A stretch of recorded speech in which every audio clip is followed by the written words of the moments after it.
یہ خیال رکھیں کہ موسم سرما میں ہم سے ایسی غلطیاں بہت ہوتی، آدھا ادھورا وضو یا نہ مکمل اعضا ہم اور آپ دھلنے والے غلطی کرتے ہیں۔ تیسری ایک اہم بات جو اسی سے جڑی ہوئی ہے، اور آپ چاہیں تو ایک اور مستقل مسئلے کے طور پر اس بات کو دیکھنے، اسلامی شریعت نے ہم اور آپ کو موسم سرما میں اس بات کی اجازت دی ہے کہ ہم اور آپ اگر پانی کے استعمال سے بیمار ہونے کا ڈر رکھتے ہیں تو ہم وضو نہ کر کے تیمم کر سکتے ہیں، ہم وضو نہ کر کے تیمم کر سکتے ہیں۔ بہت سارے لوگوں کا یہ مسئلہ ہے، وہ کیا کرتے ہیں، اس چیز کو سمجھنے میں غلطی کرتے ہیں۔ ایک تو یہ سمجھتے ہیں پانی استعمال کرنے میں تکلیف ہوتی ہے، مشقت ہوتی ہے، ٹھنڈا ٹھنڈا پانی لگتا ہے، تو لوگ یہ سمجھتے ہیں کہ اسلامی شریعت اتنی مشکل نہیں ہے، چھوٹ اسلامی شریعت میں تیمم کر لیتے ہیں۔ نہیں، دو مسئلوں میں فرق کیجیے آپ۔ ایک ہے پانی کے استعمال کرنے میں تکلیف ہونا، اور دوسری چیز ہے پانی کے استعمال کرنے سے آدمی کے بیمار ہو جانے کا ظن غالب ہے، یا آدمی کو لگتا ہے کہ بیمار ہو جائے گا۔ صرف یہ ڈر نہیں، جس کو کہیں کہ ہاں غالب گمان ہے کہ آدمی بیمار ہو جا سکتا ہے، یہ دو چیزوں میں فرق ہے۔ آپ اسلامی شریعت کی اس رخصت سے پورا فائدہ اٹھائیں۔ اگر سردی اتنی زیادہ ہے کہ ٹھنڈے پانی سے یا پھر گرم پانی سے وضو کرنے کے بعد آدمی کے بیمار ہو جانے کا اندیشہ ہے، تو اسلامی شریعت آپ کو کہتی ہے کہ آپ بالکل وضو کر سکتے ہیں، یا آپ کی بالکل تیمم کر سکتے ہیں، اور تیمم کر کے آپ اپنی نماز ادا کر لے سکتے ہیں۔ لیکن اگر بیمار ہونے کا ڈر نہیں، صرف پانی کے استعمال سے تکلیف کا ڈر ہے کہ ٹھنڈا ٹھنڈا لگے گا، طبیعت کو ناگوار گزرے گا، تو ایسی صورت میں یہ رخصت ہم اور آپ کو نہیں ہوگی۔ موسم سرما میں یہ دونوں پہلو ہوتے ہیں۔ کچھ لوگ اسلامی شریعت کی اس رخصت سے فائدہ نہیں اٹھانا چاہتے، بیمار ہوتے بلکہ بیمار رہتے ہیں، بیماری کی حالت میں ہوتے ہیں، پھر بھی پانی استعمال کرنے کے ڈر پے ہیں، تیمم کی فضیلت سے محروم رہنا چاہتے ہیں، وہ نہیں چاہتے کہ تیمم کریں۔ اور دوسری طرف بڑا مسئلہ یہ بھی ہے کہ کچھ لوگ آسانی کے نام پہ کہتے ہیں دین ہمارا اتنا مشکل نہیں ہے، دین تو بہت آسان ہے، ہم لوگ باقاعدہ وضو نہیں کریں گے، تیمم پر بس کر لیں گے۔ نہیں، ضابطہ یہی یاد رکھیے، تکلیف کا ہونا الگ ہے، مشقت کا ہونا الگ ہے، اور آدمی کے بیمار ہو جانے کا معاملہ الگ ہے۔ اگر بیمار ہونے کا ڈر ہے تب اس رخصت سے فائدہ اٹھائیں، ورنہ پھر آپ کو وضو ہی کرنا پڑے گا۔ موسم سرما سے متعلق ایک بڑا ہی اور اہم مسئلہ ہے جس کا تذکرہ آپ کے سامنے ذکر کرنا ہے، جس کا تذکرہ کرنا ہے، وہ کیا ہے؟ وہ مسئلہ ہے موزوں پر مسح کرنا، ساکس پر مسح کرنا جسے ہم کہتے ہیں، موزوں پر مسح کرنا۔ اسلامی شریعت نے ہم اور آپ کو یہ رخصت دی ہے کہ ہم اگر موزے پہنے ہوئے ہیں تو موزوں پر مسح کر سکتے ہیں۔ تجربے کی روشنی میں لوگ یہ بتاتے ہیں، آپ نے بھی دیکھا ہوگا، ہو سکتا ہے آپ کا بھی تجربہ ہو، کہ سردی کے موسم میں آدمی اگر پیروں پہ موزے پہن لے اور کانوں کو آدمی ڈھک لے تو سردی کا احساس بہت حد تک ہٹ جاتا ہے، یا کئی بار آدمی سردی کی تکلیف سے بچ جاتا ہے۔ اسلامی شریعت نے یہ چھوٹ دی ہے کہ ہم موزے پہنے رہیں، موسم سرما میں موزے پہن کر ہم موزوں کو اوپر اس پر مسح کر لیں، پیر دھلنے کی ضرورت نہیں ہے۔ یہ رخصت اسلامی شریعت نے عام سال کے 12 مہینے بھی ہے، لیکن اس رخصت کا فائدہ ہم موسم سرما میں اٹھا سکتے ہیں۔ لیکن موزوں پر مسح کے سلسلے میں کچھ تعلیمات ہیں، کچھ باتیں جن کا ہم اور آپ کو خیال رکھنا چاہیے۔ سب سے پہلا مسئلہ یہ دیکھ لیں، موزے جو اصل میں عربوں کے ہاں ہوتے تھے وہ چمڑے کے ہوتے تھے۔ آج آپ بھی دیکھتے ہوں گے بسا اوقات چمڑے کے لوگ پہنا کرتے ہیں موزے، وہ موزے اصل موزے جن کو خفین کہا جاتا ہے، المسح علی الخفین، ان کو خفین کہا جاتا ہے۔ لیکن اس سے ہٹ کر ہم ساکس پہنتے ہیں، وہ جو کپڑے سے دھاگے سے بنے ہوئے ہوتے ہیں ساکس، جو جوتوں کے ساتھ ہم پہنتے ہیں، یا جوتوں کے بغیر گھروں میں موٹے اولن کے پہنتے ہیں، یا دوسرے بہت سارے، ان موزوں پہ مسح کیا جا سکتا، ان ساکس پہ، ان موزوں پہ مسح کیا جا سکتا ہے کہ نہیں کیا جا سکتا؟ ایک مسئلہ سب سے پہلے سمجھ لیں۔ دیکھیے فقہ حنفی میں علماء احناف کے پاس یہ ہے کہ ایسے موزوں پر جو کپڑے کے بنے ہوئے ہو مسح کرنا جائز نہیں، وہ مسح کو جائز نہیں مانتے، کہتے ہیں صرف خفین پر جائز ہے، اور خفین چمڑے کے ہوا کرتے، چمڑے کے موزوں پر ہی مسح کیا جا سکتا ہے، اس پر نہیں ہو سکتا۔ آپ کو معلوم ہے یوٹیوب پر آپ نے اکثر دیکھا ہوگا ریل جن کی بہت زیادہ چلتی ہے، مفتی طارق مسعود صاحب پاکستان کے ایک دیوبندی مکتب فکر سے تعلق رکھنے والے عالم دین ہیں، انہوں نے یہ بات بارہا کہی ہے کہ اہل حدیث حضرات جو ساکس پر وضو کر لیتے ہیں، مسح کر لیتے ہیں، ان کا وضو صحیح نہیں ہوتا، اسی لیے ان کی نماز بھی صحیح نہیں ہوتی۔ اور اگر ایسا کوئی امام جو ساکس پہنے ہوئے اور ساکس پر مسح کر کے امامت کر رہا ہے تو ایسے لوگوں کے، ایسے امام کے پیچھے پڑھنے والے لوگوں کی بھی نماز نہیں ہوتی۔ مفتی طارق مسعود صاحب نے یہ بات کئی جگہ پہ کہی ہے، کئی کلپ میں انہوں نے یہ بات کہی۔ دیکھیے مسئلہ یاد رکھیے، پیارے نبی صلی اللہ علیہ وسلم سے صحیح حدیث کے ساتھ، صحیح سند کے ساتھ یہ حدیث ثابت ہے کہ نبی علیہ السلام نے جوربین پر بھی مسح کیا۔ عربی زبان میں جورب کہتے ہیں خفین وہ جو چمڑے سے بنے ہوتے ہیں، جوربین جو کپڑے سے بنے ہوتے ہیں۔ اللہ کے نبی سے خفین پر مسح بھی ثابت ہے، جوربین پر مسح کرنا بھی اللہ کے نبی صلی اللہ علیہ وسلم کی تعلیمات میں ہے۔ تو اللہ کے نبی صلی اللہ علیہ وسلم کی حدیث سے جب مسئلہ ثابت ہے تو پھر یہ فرق کرنا کہ اگر آپ کے ساکس کپڑے کے سلے ہوئے، کپڑے کے بنے ہوئے ہیں تو پھر آپ اس پہ مسح نہیں کرتے، یہ غلط مسئلہ۔ تو اسی لیے پہلا مسئلہ یاد رکھیے گا کہ اگر آپ نے سردی کے موسم میں سردی سے بچنے کے لیے یا آپ نے جوتے کے اندر ساکس پہنا ہوا ہے تو اس پر مسح کرنا جائز ہے، بس شرط یہ ہے کہ وہ اتنا پتلا نہ رہے کہ اس کے اندر سے آپ کے پیر نظر آ رہے ہیں۔ بس اوقات آپ جانتے ہیں نقش و نگار اتنے بنے رہتے ہیں کہ پیر کے حصے نظر آ رہے ہوتے ہیں، وہ نہیں پورے، اگر وہ پیر کو جو ڈھکا ہوا ہے تب۔ اور دوسری چیز یہ ہے کہ وہ جو ہے ٹخنے تک یعنی سائڈ کی جو ہڈیاں ہوتی نا وہاں تک اگر پورا موزہ ہے تو اس پر مسح کر سکتے ہیں۔ آج کل آپ جانتے ہیں چھوٹے ہوتے ہیں موزے، جیسے سامنے انگلیوں کی طرف اور پیچھے ایڑی کی طرف ہوتے ہیں، اوپر کا ظاہری حصہ کھلا ہوتا ہے، اس پر مسح نہیں ہو سکتا۔ تو مکمل جو موزہ ہوتا ہے اس پر آپ مسح کر سکتے ہیں، چاہے موسم سرما ہو یا موسم سرما سے باہر ہو۔ ایک تو پہلے یہ کہ آپ موزوں پر مسح کریں۔ دوسری بات یہ ہے کہ اللہ کے نبی صلی اللہ علیہ وسلم نے موزوں پر مسح کرنے کی مدت بتائی۔ مسافر اگر ہیں تو ایک مرتبہ موزے پہننے کے بعد 3 دن تک نکالے بغیر، 3 دن تک آپ کو استنجا جانے کی ضرورت پیش آ رہی ہے، آپ قضاء حاجت کر رہے ہیں یا آپ کا وضو بار بار ٹوٹ رہا ہے، آپ بار بار وضو کر کے اس پہ مسح مسلسل کرتے رہ سکتے ہیں، ایسا 3 دن تک کر سکتے ہیں۔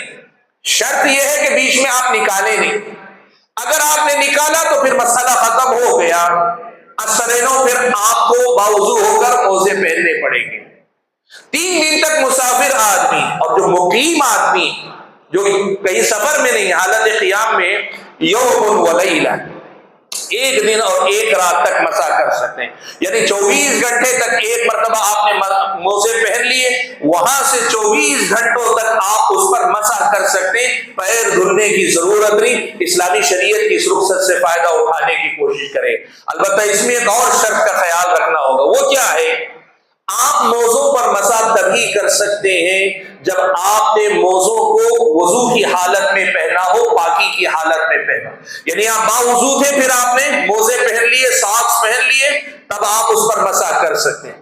لیکن اگر آپ نے بغیر وضو کے موزے پہن لیے تھے تو پھر اس پر مسح نہیں کرتے، وضو کرتے وقت آپ کو موزے نکالنے پڑیں گے، نکال کر ان پر مسح کرنے کے بجائے پیر دھلنے پڑیں گے۔ اور ایسے ہی مان لیجئے کہ کوئی مسافر ہے، اس نے موزے پہنے پاکی کی حالت میں، وضو کی حالت میں، 1 دن پورا گزرا، رات میں سوتے ہوئے اس نے موزے اتار دیے، صبح میں اٹھنے کے بعد آدمی دوبارہ موزے پہن رہا ہے بغیر وضو کے تو وہ نہیں کر سکتا، حالانکہ مدت باقی، لیکن موزوں پر مسح کرنے کے لیے ساکس یا موزوں کو پاکی کی حالت میں پہننا ضروری ہے۔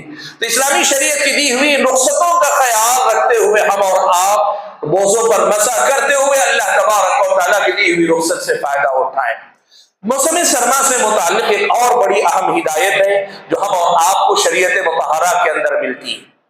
حضرت عمر بن خطاب رضی اللہ تعالیٰ عنہ، ابن رجب حنبلی رحمۃ اللہ علیہ نے اپنی کتاب کے اندر یہ اثر نقل کیا ہے اور اسے انہوں نے صحیح قرار دیا ہے کہ حضرت عمر بن خطاب جیسے ہی موسم سرما آتا لوگوں کو ہدایت جاری کرتے، کہتے کہ لوگوں تیاری کرو، اس لیے کہ البرد عدو دخولہ سریع، کہتے تھے کہ یہ سردی جو ہے انسان کی ایسی دشمن ہے جو بڑی آسانی سے انسان کے جسم میں داخل ہو جاتی ہے، لیکن بڑی مشکل سے پھر انسان کے جسم سے باہر نکل پاتی ہے۔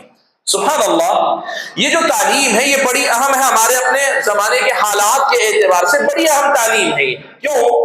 دیکھیے مسئلہ یہ ہے کہ ہم میں کے بہت سارے جو نوجوان ہوتے ہیں نا، ان کو لگتا ہے کہ موسم سرما میں اگر ہم کچھ جیکٹ پہنیں گے، اگر ہم کچھ سردی سے حفاظت کے لیے اسباب اختیار کریں گے تو ہم بوڑھے لگیں گے یا کمزور لگیں گے۔ وہ سمجھتے ہیں کہ جوان مردی یہ ہے کہ آدمی جیسے عام دنوں میں ہوتا ہے ان دنوں میں بھی ویسے ہی رہے۔ نہیں، اسلامی شریعت کہتی ہے کوئی معیار نہیں، سردی انسان کے جسم میں بیٹھ جائے، گھر کر جائے، جگہ بنا لے، آپ طبیبوں سے پوچھیں، ڈاکٹروں سے پوچھیں، بہت ساری بیماریوں کی جڑ بن جاتی ہے۔ کئی بار ایک لمبی مدت تک انسان کے جسم سے نکلتی نہیں، اس کی وجہ سے آدمی کو طرح طرح کی بیماریاں، طرح طرح کے نقصانات اٹھانے پڑتے ہیں۔ آدمی سوچتا ہے کہ کچھ بھی تو میں نے کھایا نہیں، کچھ بھی تو پیا نہیں۔ وہ جو سردی آدمی کے جسم میں بیٹھ گئی ہے وہ سردی آدمی کا مسلسل نقصان کر رہی ہوتی۔ عمر بن خطاب رضی اللہ تعالیٰ عنہ کہتے تھے کہ لوگوں موسم سرما آتا ہے تو پہلے سے تیاری کر لو، یعنی اپنے کپڑوں کا خیال رکھا کرو، ایسے کپڑے ایسے لباس پہنو جو تمہاری سردی سے تمہیں بچا سکے، اس لیے کہ سردی ایک ایسا دشمن ہے جو داخل تو بڑی تیزی سے ہو جاتی ہے لیکن نکلتی بڑی مشکل سے اور بڑی دیر سے۔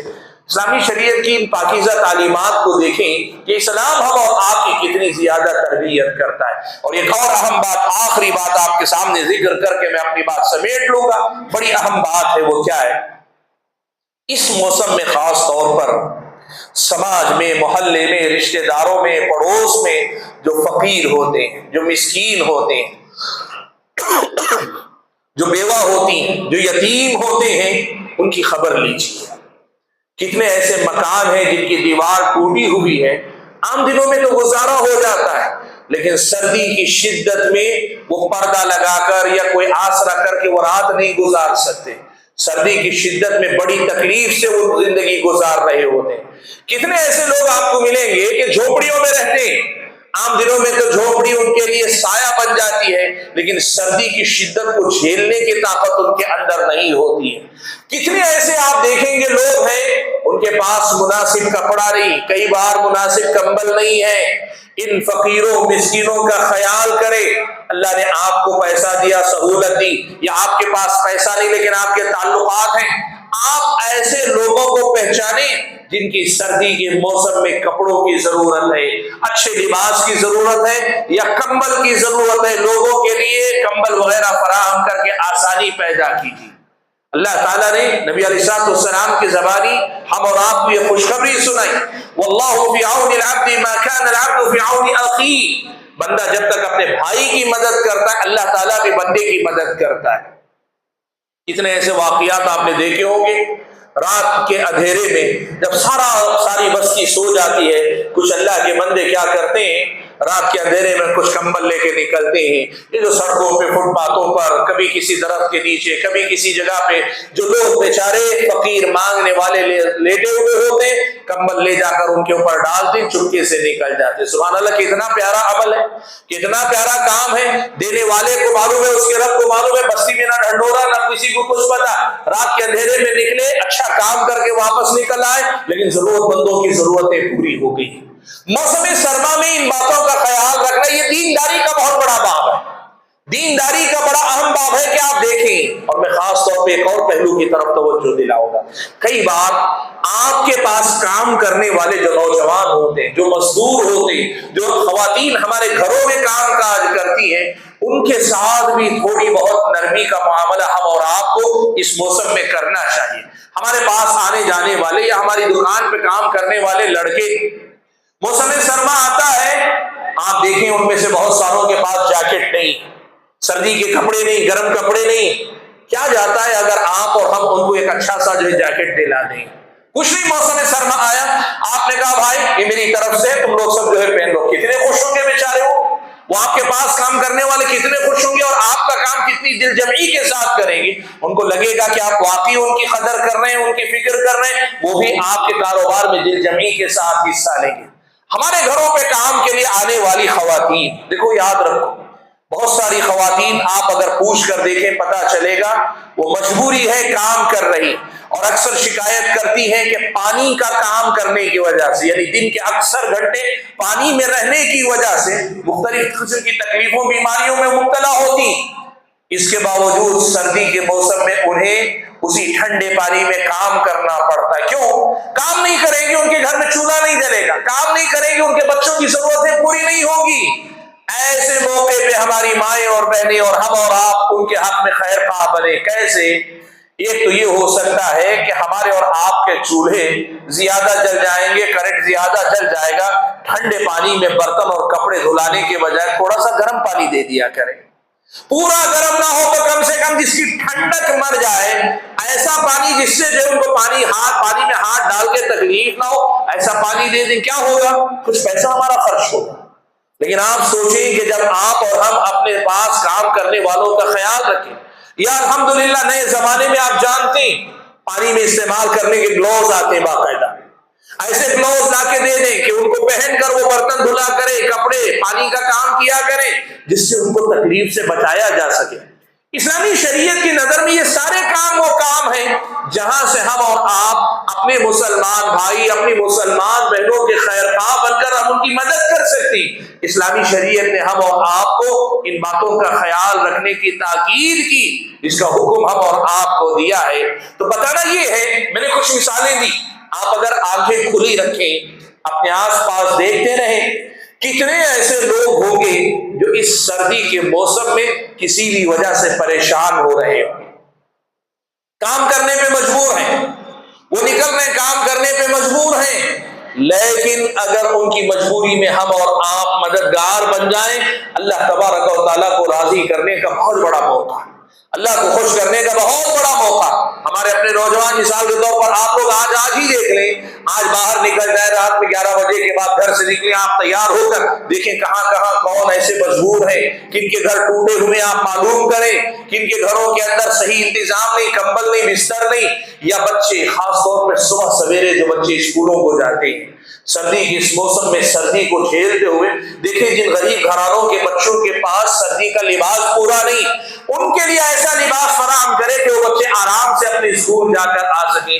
اسلامی شریعت کی تعلیمات کو یاد رکھنے کی کوشش کریں۔ حاضرین گرامی قدر، بات یہ ہے کہ حقیقت میں میرے سامنے گفتگو آپ کے سامنے کرنے کے لیے کئی موضوعات تھے، یہاں کے حالات کے حساب سے بھی کچھ موضوعات میرے سامنے تھے، لیکن میں نے ان سارے موضوعات کو چھوڑ کر اس موضوع کا انتخاب خاص طور پہ اس لیے کیا کہ یہ جو موسم سرما کے حالات ہیں، ان میں ان تعلیمات کا ہم خیال رکھیں گے تو یوں سمجھیے کہ موسم سرما آنے کی وجہ سے ہم ایڈوانٹیج لے رہے ہیں، ہم اس کا ایڈوانٹیج لے رہے ہیں، یعنی ہم زیادہ عبادت کر پا رہے ہیں اگر ان تعلیمات کا خیال رکھ رہے ہیں۔ لیکن اگر ان تعلیمات کا خیال نہیں رکھیں گے تو موسم سرما ہماری عبادتوں کی راہ میں رکاوٹ بن جائے گا، الٹا ہم اور آپ بہت ساری نیکیوں سے دور ہوتے چلے جائیں گے۔ اسی لیے میں نے یہ مناسب سمجھا کہ آپ حضرات اور خواتین کے سامنے موسم سرما کے حوالے سے یہ جو اسلامی شریعت کی کچھ متفرق تعلیمات ہیں وہ رکھ دوں۔ اللہ سے دعا کیجیے کہ اللہ تعالیٰ مجھے اور آپ سبھی حضرات اور خواتین کو ان باتوں کو سمجھنے، ان کو یاد رکھنے اور ان کی روشنی میں عمل پیرا ہو کر اللہ تعالیٰ کے پاس اپنے آپ کو کامیابی سے ہمکنار کرنے کی توفیق عطا فرمائے۔ آمین۔ وآخر دعوانا الحمد للہ رب العالمین۔